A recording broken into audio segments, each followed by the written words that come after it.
এখন তো আমাদের চা বিভিন্ন এলাকায় চলে গেছে, যেখানে আমাদের সামান্য কিছু চা উৎপাদন হতো, এখন আমরা তো চায়ের উৎপাদন বেড়েছে, আবার চা গ্রহণও তো বেড়ে গেছে। এটাই হলো বাস্তব কথা।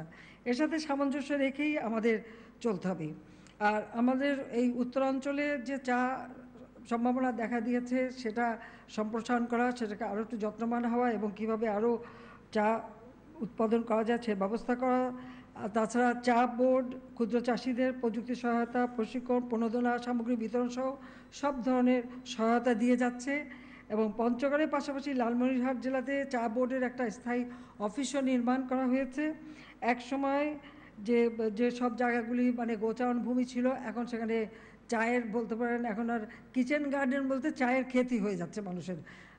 বিশেষ করে পঞ্চগড়ে তো আঙিনায় চা হচ্ছে, মানে তারা তরকারিও লাগান, সাথে সাথে চা গাছও লাগায়। আবার চা গাছের পাতা দিয়ে কিন্তু আবার আচারও করে।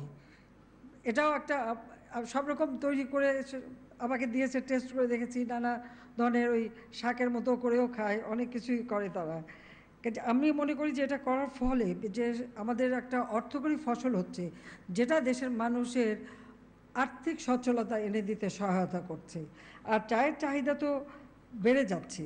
কাজে আমি জাতির পিতা বঙ্গবন্ধু শেখ মুজিব যেহেতু তিনি উদ্যোগ নিয়ে এই চা শিল্পকে আরও উন্নত করার পদক্ষেপ নিয়েছিলেন, আজকে বাংলাদেশ ডিজিটাল বাংলাদেশ, কাজী চার দাম বিক্রি করা, আন্তর্জাতিক বাজারে দাম, এগুলি কিন্তু খুব সহজে এখন পাওয়া যায়।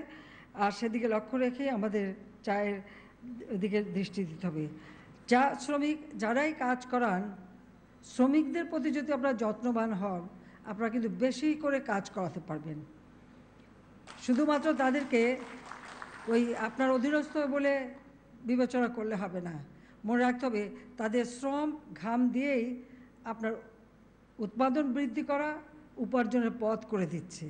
কাজে সেই শ্রমিকদের প্রতি আপনাদের আরও যত্নবান হতে হবে। তাদের ছেলে মেয়েদের স্বাস্থ্যের ব্যবস্থা করা, তাদের নিজেদের চিকিৎসার ব্যবস্থা, তাদের শিক্ষার ব্যবস্থা, তাদের নানা ধরনের অসুবিধা দূর করা, এদিকে দৃষ্টি দিতে হবে।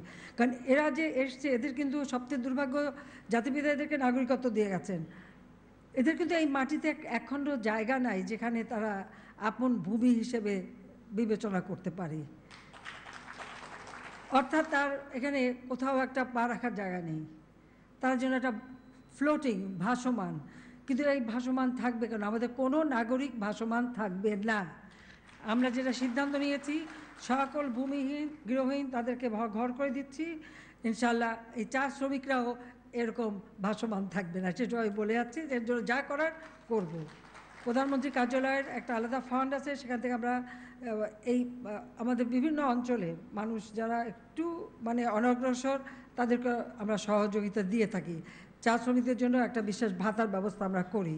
তাছাড়া আমাদের অনুরোধে এখন মালিকরা অনেকটা যত্নবান হচ্ছেন। আমি আশা করি আরও বেশি কাজ চাবেন, ওদেরকে বেশি যত্ন করতে হবে। পরিষ্কার কথা আমার, সেটাই আপনাদের করা দরকার।